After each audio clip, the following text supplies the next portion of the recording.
Asthma attack வரும்போது நம்ம நுரையீரலில் என்ன மாதிரி சேஞ்சஸ் நடக்குதுன்னு தெரியுமா?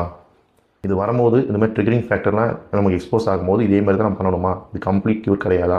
இது பரம்பரையாக வரக்கூடிய நோயா அப்படின்னா இல்லை. இது கம்ப்ளீட்டாக சரி பண்ண முடியும். அது நீங்களும் கொஞ்சம் ஹெல்ப் பண்ணணும். அந்த மூச்சு குழாய் எல்லாமே இறுக்கமடையும். இந்த இறுக்கமடையும் போது மூச்சு கண்டிப்பாக சிரமம் ஏற்படும். என்ன மாதிரிலாம் ஆஸ்மா வந்தால் பண்ணணும்? இதெல்லாம் பண்ணால் ஆஸ்மா இருக்க பேஷண்ட் ரொம்ப நல்லது, அவங்க லங்ஸ் ரொம்ப ஆரோக்கியமாக இருக்குன்றதை நோட் பண்ணிக்கிங்க. ஆஸ்மாக்கு ஹெர்பல் மெடிசன் எதுவும் இருக்குன்னு கேட்டிங்கன்னா நிறைய மெடிசன்ஸ் இருக்குது.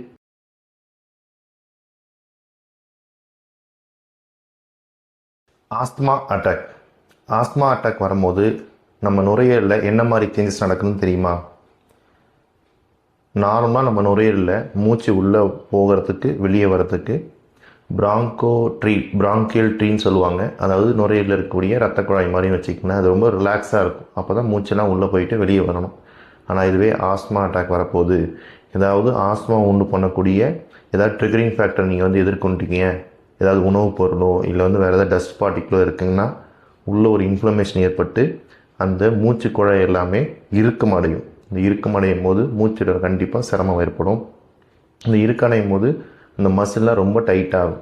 இந்த மசில் டைட் ஆகிடுச்சுன்னா கண்டிப்பாக நமக்கு அதிக அளவாக சளி உள்ளே செக்ரேட் ஆகும். மியூக்கஸ் செக்ரேஷன் ஜாஸ்தியாக இருக்கும். இதனால் கண்டிப்பாக மூச்சில் ரொம்ப சிரமம், பிரீத்லெஸ்னஸ், டிஸ்னியான்னு சொல்ல கண்டிஷன் ஏற்படும். இந்த அதிக அளவாக உள்ளே சளி செக்ரேட் ஆச்சு அப்படின்னா என்ன மாதிரி சிம்டம்ஸ் காமிக்கும் அப்படின்னா வீசிங் சவுண்ட் கேட்கும், ரொம்ப மூச்சு வாங்கும், அதிகமாக இருமல் இருக்கும், இது போக செஸ்ட் டைட்னஸும் இருக்கும். இதில் நம்ம எப்படி ரிலீவ் ஆகுனா எமர்ஜென்சி கண்டிஷனுக்கு மூச்சை உள்ளே இழுத்து வாய் வழியாக மூச்சை வெளியே விடும்போது கொஞ்சம் ரிலாக்ஸ் ஆகுவீங்க. அப்படி இல்லைனா கொஞ்சம் முன்பக்கம் குனிஞ்சு இருந்தீங்கன்னா அந்த டைமில் கொஞ்சம் உங்களுக்கு ரிலாக்ஸ் ஆக வாய்ப்பு இருக்குது. இது எல்லாமே எமர்ஜென்சி அந்த டைமில் கொஞ்சம் ஹெல்ப் பண்ணுமே தவிர க்யூர் ஆகாது. இது போக நீங்கள் தான் எமர்ஜென்சி மெடிசன் கண்டிப்பாக எடுக்கணும். சரிங்க சார், இது வரும்போது இந்த மாதிரி ட்ரிகரிங் ஃபேக்டர்லாம் நமக்கு எக்ஸ்போஸ் ஆகும்போது இதே மாதிரி தான் நம்ம பண்ணணுமா? இது கம்ப்ளீட் க்யூர் கிடையாதா? இது பரம்பரையாக வரக்கூடிய நோயா அப்படின்னா இல்லை.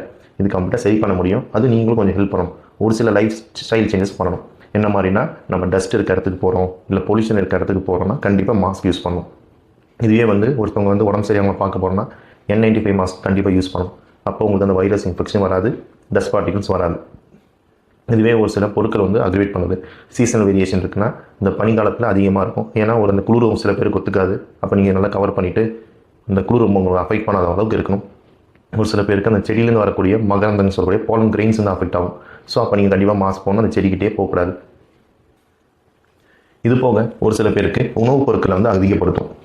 குறிப்பாக பால் பொருட்கள்லாம் அதிகப்படுத்தும் ஆஸ்மா அட்டாக்கை. ஸோ அதெல்லாம் அவாய்ட் பண்ணுறது ரொம்ப நல்லது. லிமிட் பண்ணிக்கலாம். கம்ப்ளீட்டாக அவாய்ட் பண்ணாமல் நைட் டைமில் சாப்பிடாமல் மார்னிங்கில் கொஞ்சம் மினிமம் குவான்டிட்டி எடுத்துக்கலாம். ஏன்னா பாலில் இருக்க சத்து நமக்கு தேவைப்படும். அது போக ஒரு சில ஃப்ரூட்ஸ் பனானாலாம் கண்டிப்பாக அக்ரிவேட் பண்ணும். பனானா சாப்பிட்றத அவாய்ட் பண்ணணும்.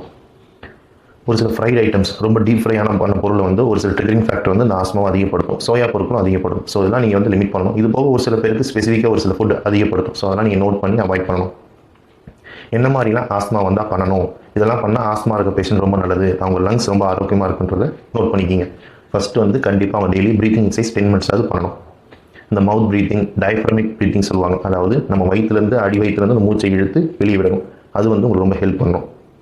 அடுத்தபடியாக கார்டியோ ஒர்க் அவுட், அதாவது ஜாகிங் போகிறது, சைக்கிளிங் பண்ணுறது, ஸ்விம்மிங் பண்ணுறது உங்களுக்கு ஹெல்ப் பண்ணும். இது போக யோகாவில் சூரிய நமஸ்காரா அதெல்லாம் ஒரு சில போஸ் உங்களுக்கு ரொம்ப ஹெல்ப்ஃபுல்லாக இருக்கும். இந்த ஆஸ்மா பேஷண்ட்க்கு நல்ல ரிலீஃப் கொடுக்கும்.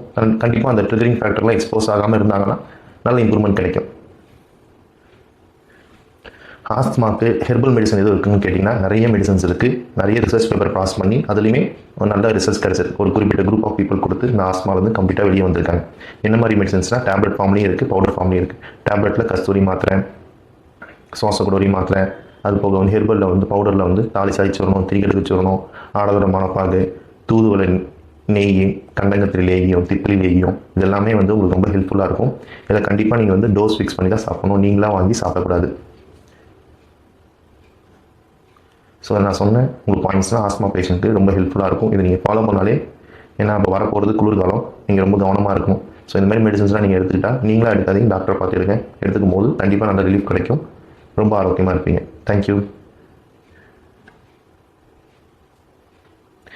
இந்த வீடியோ உங்களுக்கு பிடிச்சிருந்தா வீடியோ லைக் பண்ணுங்கள். ஏதாவது சந்தேகம் இருந்தால் கமெண்ட் பண்ணுங்கள். இந்த சேனல் ஃபஸ்ட் டைம் வரீங்கன்னா நம்ம ஹெல்த் சேனல் 360 ஃபாலோ பண்ணுங்கள். தேங்க்யூ.